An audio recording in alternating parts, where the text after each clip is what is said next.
बिस्मिल्लाहिर्रहमानिर्रहीम। Welcome to decoding physics.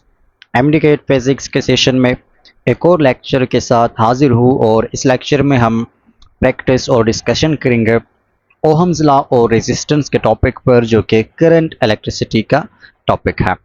तो चलिए स्टार्ट करते हैं। हमारा पहला क्वेश्चन है, a material whose resistance decreases with increase in temperature is best described as।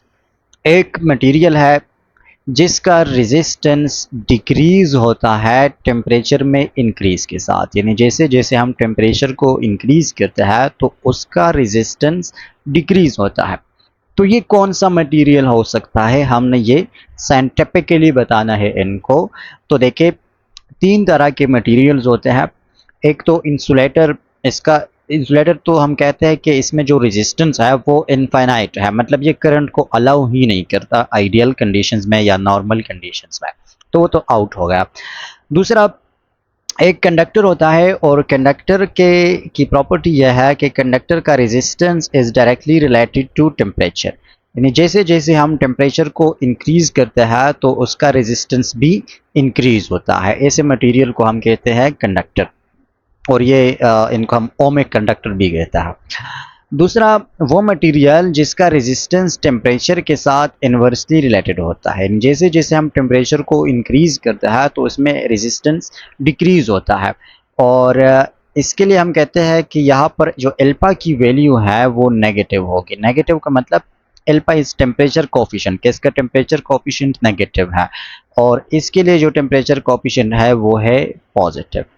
तो इस मटेरियल को हम कहते हैं सेमी कंडक्टर। अब सेमी कंडक्टर ना तो कम्प्लीटली कंडक्टर होता है, ना तो वो कम्प्लीटली इंसुलेटर होता है। तो स्टार्ट में क्या होता है कि जैसे जैसे हम उसका टेम्परेचर इंक्रीज करते हैं तो रेजिस्टेंस डिक्रीज का मतलब है कि उसमें करंट आसानी से फ्लो करता है। फिर एक स्टेज आता है, एक पॉइंट आ जाता है जिस पर वो कम्प्लीटली कंडक्टर बन जाता है, तो उसके बाद वो कंडक्टर की तरफ बिहेव करता है। लेकिन एक सेमी कंडक्टर के लिए ये वाला सीन है कि टेम्परेचर इंक्रीज करने से रेजिस्टेंस विल बी डिक्रीज। आगे है, consider a V I graph voltage current graph. इसको हमने कंसिडर करना है। यहाँ पर वोल्टेज है और यहाँ पर करंट है। For two different resistors R1 and R2, two different resistance के लिए हम इस ग्राफ को कंसिडर करते हैं, ठीक है। Connected to the same variable voltage source, okay, if the line for R1 is steeper than the line for R2, then अगर एक रेजिस्टेंस के लिए जो लाइन है, जो स्लोप है, वो स्टीपर है, किससे? दूसरे रेजिस्टर के लिए। तो स्टीपर का मतलब क्या है? देखिए, ग्राफ एक ये नॉर्मल ग्राफ होता है जिसको हम कहते हैं कांस्टेंट ग्राफ, ये वाला बिल्कुल मिडिल पॉइंट पे जो होता है, दोनों y एक्सिस और x एक्सिस के दरमियान में जो होता है, ये है एक एवरेज ग्राफ या एक कांस्टेंट ग्राफ जो लीनियर रिलेशन को शो करता है दोनों वेरिएबल्स के बिटवीन। अगर कोई कर्व या कोई स्लोप या कोई ग्राफ या कोई लाइन वो इसके अबव हो, अबव का मतलब ज्यादा y एक्सिस की तरफ हो, वर्टिकल एक्सिस की तरफ ज्यादा हो, तो इसको हम कहते हैं स्टीपर, ठीक है, इसको हम स्टीपर कहते हैं। और थोड़ा सा इसकी तरफ हो, मतलब थोड़ा सा इसके ऊपर हो, तो इसको हम कहते हैं less steeper, but in how इसको हम स्टीपर ग्राफ कहते हैं या स्टीपर स्लोप कहते हैं।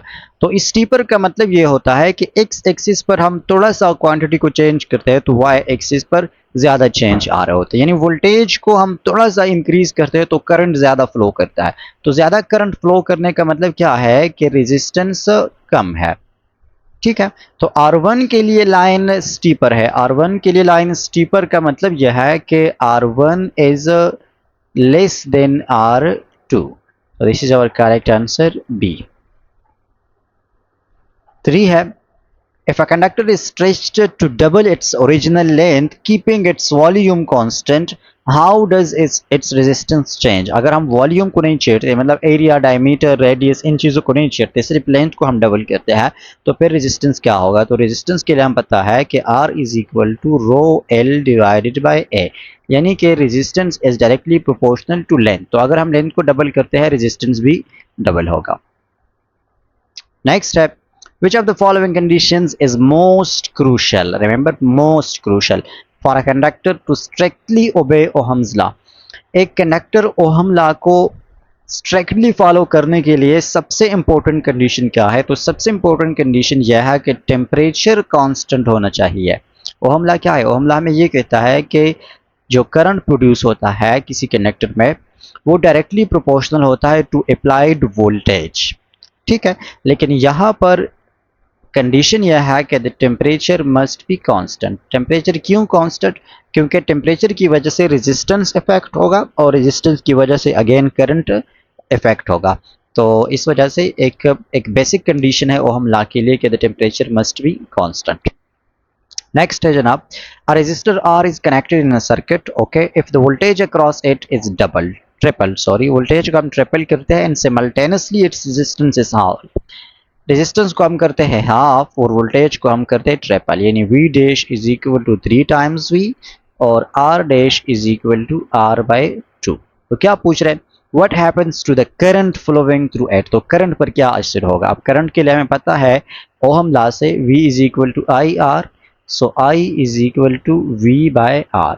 अब हमने नए करंट को फाइंड करना है तो I dash is equal to V की जगह पर 3V पुट करेंगे और R की जगह पर R बाय 2, तो ये 2 ऊपर जाकर मल्टीप्लाई होगा and I dash will be equal to 6V by R और 6V बाय R का मतलब है 6I, यानी ओरिजिनल करंट का 6 टाइम इसमें इंक्रीज आ जाएगा।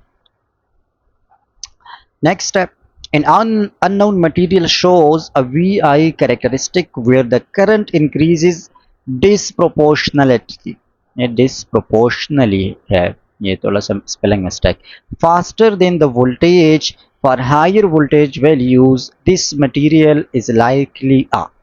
एक अननोन मटेरियल है, हमें नहीं पता कि ये कंडक्टर है, सेमीकंडक्टर है, इंसुलेटर है या क्या है, लेकिन ये हमें पता है कि इसका जो वी आई ग्राफ है तो ये प्रोपोर्शनल नहीं है। प्रोपोर्शनल मतलब कि वोल्टेज, चलो ये कांस्टेंट लाइन है ना, इसको हम कहते हैं प्रोपोर्शनल, कांस्टेंट प्रोपोर्शनल, लेकिन यहाँ पर क्या है, फास्टर देन द वोल्टेज।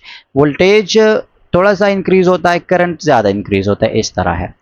तो ये मटेरियल कौन सा हो सकता है? So this is non ohmic. क्यों? क्योंकि यहाँ पर ओमिक कंडक्टर वो होता है जिसके लिए ये लाइन कांस्टेंट हो। अब ये कांस्टेंट नहीं है, डिसप्रोपोर्शनल है, तो डिसप्रोपोर्शनल का मतलब कि this is not ohmic conductor, यानी ये ओहम लॉ को फॉलो नहीं करता। Next step, a wire of resistance 10 ohm is cut into 5 equal pieces, okay जी। if these 5 pieces are then connected in parallel the equivalent resistance of the combination will be very good। एक resistor है 10 ohm का और इसको हमने 5 equal pieces में cut किया है। तो 5 इक्वल पीसेस में कट होने का मतलब है कि हर पीस का जो लेंथ होगा वो 5 टाइम्स डिक्रीज होगा और 5 टाइम डिक्रीज का मतलब है कि उसका रेजिस्टेंस भी 5 टाइम डिक्रीज होगा, यानी हर पीस का जो रेजिस्टेंस है वो 2 ओहम है। ठीक है, अब इन सारे 5 पीसीस को हमने पैरेलल में कनेक्ट किया है तो इक्विवेलेंट रेजिस्टेंस को फाइंड करें। अब अगर R1 R2 R3 R4 R5 सब के सब 2 ओहम है और हमने फाइंड करने R इक्विवेलेंट को, तो R इक्विवेलेंट का फार्मूला होता है for parallel combination 1 divided by R equivalent is equal to 1 by R1 plus 1 by R2 plus 1 by R3 plus 1 by R4 plus 1 by R5, क्योंकि टोटल 5 रेजिस्टेंसेज है। तो बस simply इनको ऐड करते जाए। कैसे ऐड करेंगे? 1/2 प्लस 1/2 प्लस 1/2 प्लस 1/2 प्लस 1/2, तो इससे ओवरऑल क्या आ जाएगा? 1 divided by R equivalent is equal to 5/2 आ जाएगा इससे। ठीक है, 5 टाइम्स हमने 1/2 को ऐड किया तो ये 5/2 आ गया। अब इक्विवेलेंट को हमने फाइंड करना है, 1/r है तो r equivalent will be equal to 2/5 और 2 को 5 पर डिवाइड करें तो व्हाट टू बी गेट, यहाँ पर थोड़ा सा पॉइंट लगाए, r equivalent is equal to 20/5 हम कर लेंगे, लेकिन आंसर में क्या होगा? 0 पॉइंट आएगा and this is equal to 4। ये डिवीजन थोड़ा अगर समझ नहीं आ रहा तो सिंपली इसको साइंटिफिक नोटेशन में कन्वर्ट करें। इधर मैं करता हूँ, 2 को मैं लिख सकता हूँ 2 मल्टीप्लाई 10, सॉरी 2 को मैं लिख सकता हूँ 20 मल्टीप्लाई 10 पावर -1। यहाँ पर मैंने एक 0 एक्स्ट्रा लगा दिया लेकिन उसके साथ ही 10 पावर -1 लिख दिया डिवाइडेड बाय 5। अब 20/5 से आएगा 4 मल्टीप्लाई 10 पावर -1 और 4 multiply 10 power -1 is equal to 0.4 ohm. Next step, which of these graphs represents the relationship between resistance and temperature for a typically metallic conductor? तो metallic conductor के लिए temperature और resistance दोनों proportional है, यानी कि resistance is directly proportional to temperature. तो a straight line with positive slope. ठीक है, सही लगा दिया, yes. Next, if a potential difference of 20 volt is applied across a resistor, 50 joule of energy is dissipated in 2 seconds. What is the resistance of the resistor? तो हमने resistance को find करना है, voltage हमें given है, energy dissipation हमें given है और time हमें given है. तो पहले हम power के formula use करेंगे ताकि हमें पता चल जाए power का. ठीक है, तो power is equal to energy by time. What is energy? 50 joule divided by time 2 second. तो this is equal to 25 watt. अब हमें पता है कि electrical power is equal to V square divided by R. तो यहाँ से रेजिस्टेंस को फाइंड करें, resistance is equal to V square divide by power. Values put करें सिंपली, वी की वैल्यू 20 है तो 20 का square divided by power, power is 25. ठीक है, तो 20 का स्क्वायर क्या आ जाएगा 400 divided by 25 and this is equal to 16 ohm. This is our answer. आगे जाते हैं थोड़ा सा. Standard light bulb is switched on as its filaments heats up as resistance increases. ठीक है, जब स्टैंडर्ड बल्ब जो है ना वो बना होता है टंगस्टन से. टंगस्टन, टंगस्टन क्या है, एक मेटल है. तो हीट अप का मतलब है कि टेम्परेचर इंक्रीजेस, और जब भी मेटल के लिए टेम्परेचर इंक्रीज होता है तो रेजिस्टेंस आल्सो इंक्रीजेस. आगे है two resistors R1 and R2 are connected in series to a battery if R1 is greater than R2. अब ये थोड़ा ट्रिकी क्वेश्चन है. दो रेजिस्टर्स को हमने कनेक्ट किया है एक बैटरी के साथ सीरीज में. अब अगर R1 ग्रेटर है R2 से तो इसका मतलब क्या है. ऑप्शंस को देखते हैं one by one. Current through R1 is greater then current through R2. R1 resistance ज्यादा है तो क्या इसमें करंट ज्यादा फ्लो करेगा, नहीं, तो दिस इज नॉट करेक्ट. 2 को देखते हैं. Voltage across R1 is less than voltage across R2. क्या ये करेक्ट है. तो देखिए, जब भी हम रेजिस्टर्स को बैटरी के साथ सीरीज में कनेक्ट करते हैं तो इसकी प्रॉपर्टी यह है कि सारे रेजिस्टर के अक्रॉस सेम करंट फ्लो करेगा. ठीक है, यानी R1 और R2 के अक्रॉस करंट सेम होगा, लेकिन R1 is greater than R2. Resistance ज्यादा है, इसका रेजिस्टेंस ज्यादा है लेकिन करंट सेम फ्लो कर रहा है. तो ये किस केस में हो सकता है कि इसके अक्रॉस जो वोल्टेज है वो ज़्यादा हो, तब इसके लिए करंट भी सेम होगा. तो voltage across R1 is greater, less नहीं ग्रेटर होना चाहिए, which is option number D. Voltage across R1 is greater then voltage across R2. 12 है resistivity of a conductor depends primarily on. Resistivity किस चीज़ पर depend करता है, तो ये किसी लेंथ एरिया पर डिपेंड नहीं करता, शेप पर डिपेंड नहीं करता, सिर्फ मटेरियल पर डिपेंड करता है और टेम्परेचर पर भी डिपेंड करता है. 13 if a conductors length and radius are both double. Very good. Its resistance. अगर हम किसी कंडक्टर के लिए उसका लेंथ और उसका रेडियस दोनों को डबल करते हैं तो फिर रेजिस्टेंस क्या होगा. तो देखिए हमें पता है कि resistance is equal to rho L divide by R. Area है तो एरिया को हम लिख सकते हैं पाई आर स्क्वायर, यानी कि resistance is directly proportional to length and resistance is inversely proportional to R square.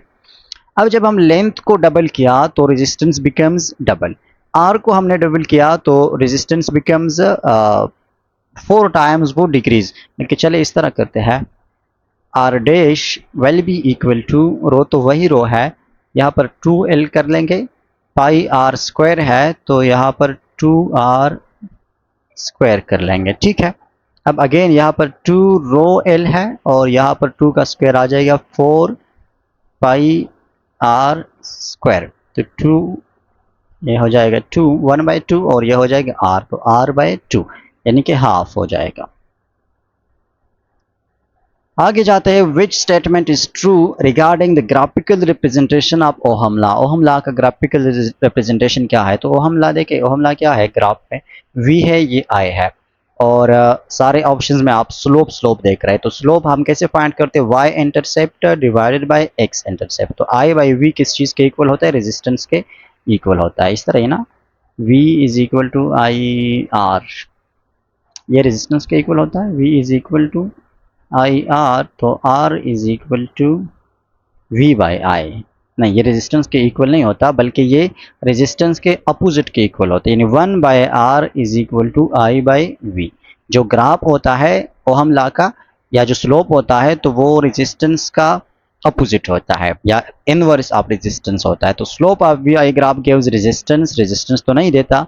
दूसरे में कहते हैं गिव्स करंट, करंट भी नहीं देता। Slope of V I graph gives resistance, again resistance है तो बस इसको इनवर्स कर दे।